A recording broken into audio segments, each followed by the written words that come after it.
Separately, so in the Boy Scouts, we look at any piece of property that we think might be available for building on the island, anything of a couple acres or more, we will take a look at.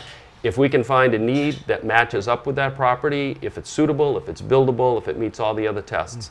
So in the case of the Boy Scout property, we saw the property, we started to research it and study it. Was it brought to you? No. You saw it, Yep. and so you went to the Cape Cod Council with the idea? Yep. Yeah. So and we do that a lot. I mean, a lot of times we'll see property, we try to determine the owner, see whether or not they might have an interest in selling. So in this case, no, we went to the, well, first step was, who do we talk to?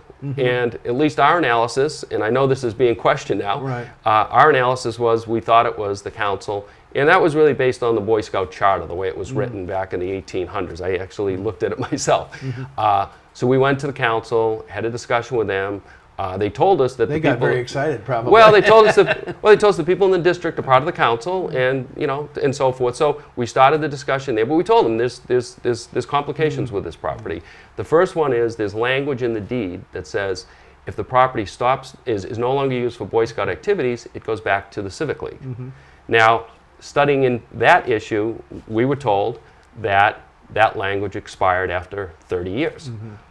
We checked into it with a couple of different attorneys we work with, and they, including an island attorney, and they confirmed that to us. And I know that's a legal question as well. So we started with who we thought was the owner. We were under impression that that expired.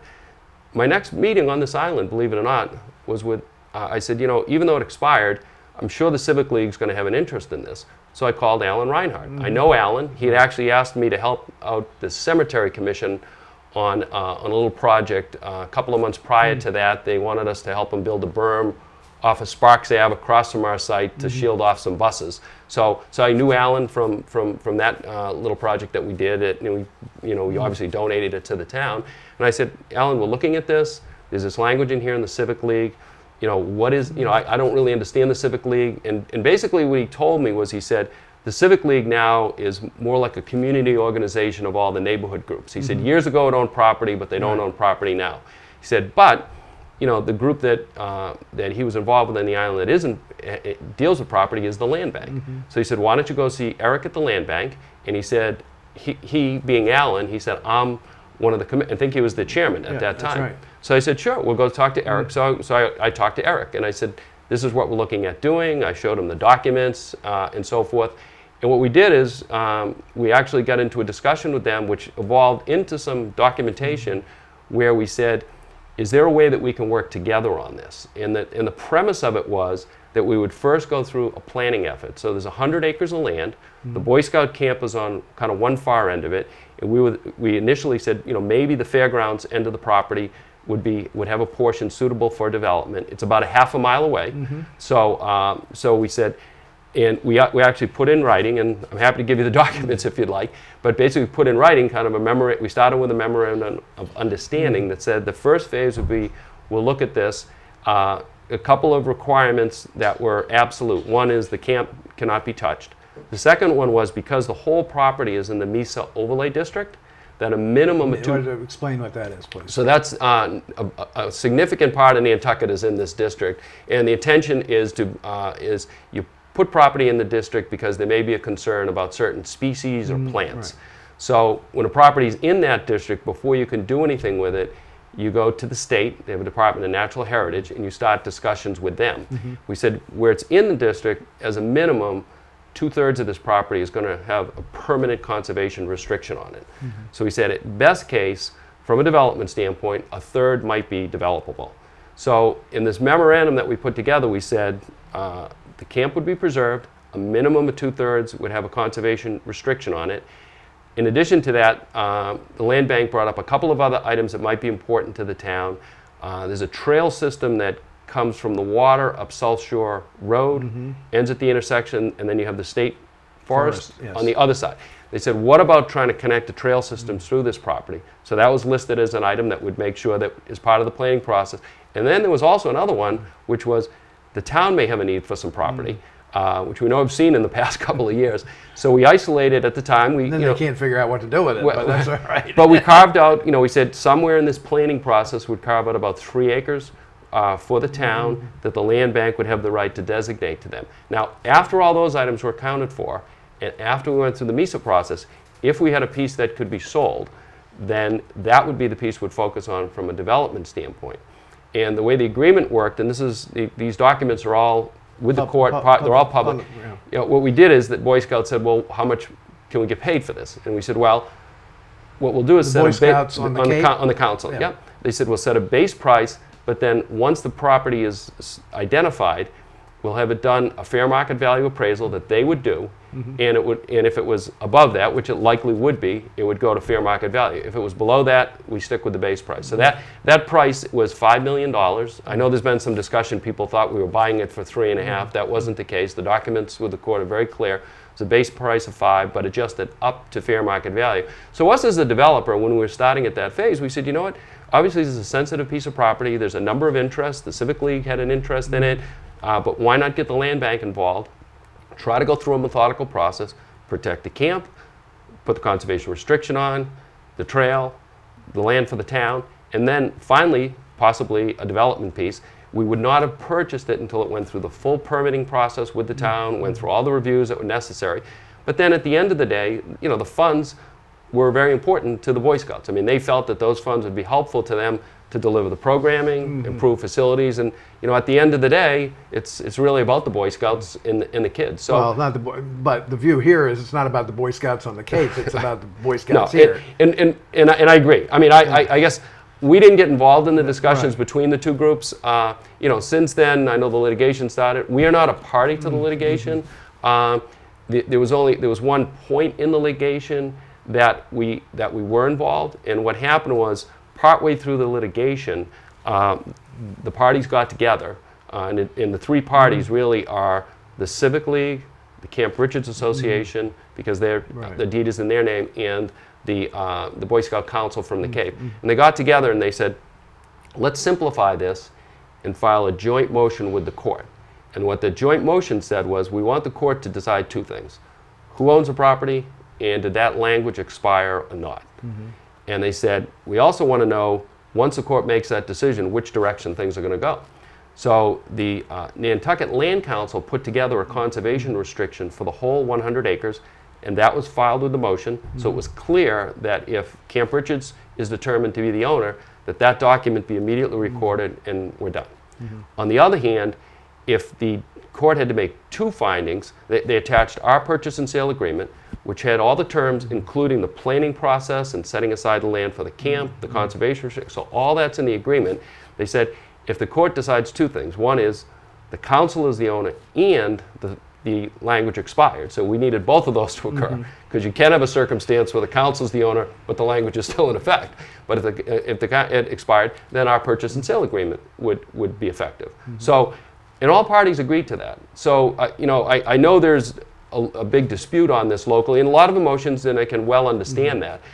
We tried to kind of stay out of that, and you know, our view of that property is that after courts make decision, after the Boy Scouts hopefully make peace over this, if for some reason they can't work out a conservation restriction, I think the council is primarily interested in saying we have a certain amount of financial interest in that property. If we can convert that to actual cash as opposed to just land value, would like to take that so we can put it into programming, whether it's the Scouts on the Cape or the Scouts in Nantucket. I'll leave that to them. But no, I think they'd like to take that and convert it. And maybe there is, maybe there isn't. I don't know. Our purchase and sale agreement was not signed. It was a final draft, but it was not signed. So there's also a circumstance where the council could end up, because that joint motion was never approved. I should back up. That wasn't approved. There's a circumstance where the council could end up owning the land and could choose to do something else with it. So, but you know, candidly, we're developers. Right. So if you know, we try to take the most responsible approach we can, and in that case, we truly did. Even though we were told that the Civic League's interest had expired, I called the president of the Civic League and said, how can we have a discussion about this? Well, as you are probably aware, this is at least the third example now that I can think of where an off-island organization has taken a piece of land that has been very much part of the fabric of the community in one way or another, and cashed out, or is Okay. proposing in this Yep. case to cash out. The first being the UMass, University of Massachusetts, on the field station property off of Okay. Pulpus Road, which about 10 years ago the conservation restriction expired, Oh, okay. and they promptly sold it. Well, they turned around, and the Conservation Foundation here raised $22 million to basically buy it back. Wow. And that money all went off the island. The same thing happened with the animal hospital, Okay. or the MSPCA. I was aware of that when I saw that. Mhm. Yeah. So, there's a bit of I won't say more. There's more than a bit of Yep. resentment Okay. from people on the island of these, somehow they're the offshore foreign organization getting their hooks onto these properties and selling them and using them, taking the money. And basically, in those first two cases, hurting the community, or in fact, I used to write a newspaper column, and I called it extortion in the case of the Okay. University of Massachusetts. That's a lot of money. Yeah, it was. And if we don't buy it, we'll sell it to a developer. And it's a beautiful. I don't know if you're familiar with the property. It's a beautiful piece of property. Yeah, no, I generally know where that is. Yeah. And no, I can understand Right. the concern. I mean, I will say in this case, I mean, once the litigation started, it kind of goes into litigation mode. Right. But there was a very sincere effort right up front to see if we could get the parties together. But then it went in a different What direction. are your, if you were to be successful in getting that property, what would be your plans for that in rough terms? You first start with timing. Yeah. If it was today, what is the real need on the island? And there's very much a housing need in the island. It's a residential area. We don't think it makes sense for commercial development, but probably some form of residential for people that can afford to live there. So that would be today. If it's 2 years from now, 5 years from now, 10 years from now, you have to look at that point in time to see what the need is. So we've developed, full spectrum of different type of activities over the years, and it's really based on the need at that location at that point in time. Why did you pick Nantucket? Just sort of to wrap this up, why did you pick Nantucket when you had to know that the issues surrounding these properties were at least as significant, if not more significant, than you'd find in many off-island communities? Well, we were actually asked to look at what I'll call the former Craig property. We tried to put a grocery store to come to the island and take a look at the site. We had never been to I've been to Nantucket for vacations, but we had never done any development work here. And our initial view of that was, we know Stop and Shop, they're a tenant of ours. Looks like they're doing a big volume, looks like we can build a grocery store here. So that's how we get introduced to development activity in the island. We had a very positive experience, working with the community going through the permitting process. We got all the permits. We followed that up. Cape Cod 5 had a need. We worked with them, got their new bank. Again, worked through the process with planning, historic district commission, got that done. But at the same time, we just kept hearing the need about the housing need. So with that, we said, are there locations that may make sense to help address this need?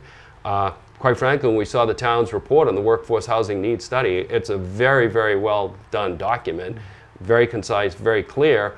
And at this point in time, I would say it's time to get moving with it. So it's really time to help address that. So I've done a lot of I think I gave you a sense of our Hingham experience, living in a town, building 2,000 units and 7 stories. And not being very popular when you did it. I was an unpopular guy at the time. And at the same time, once the developments are completed, once people see them, once they feel comfortable with them, once you see the people that occupy, they like it. In the Hingham case, there's an exclusive country club next door that I don't belong to, my friends belong to. Sure, they still give me a hard time saying that, when they make the turn on whatever hole that is, they have to take a look at the top 3 stories of that building.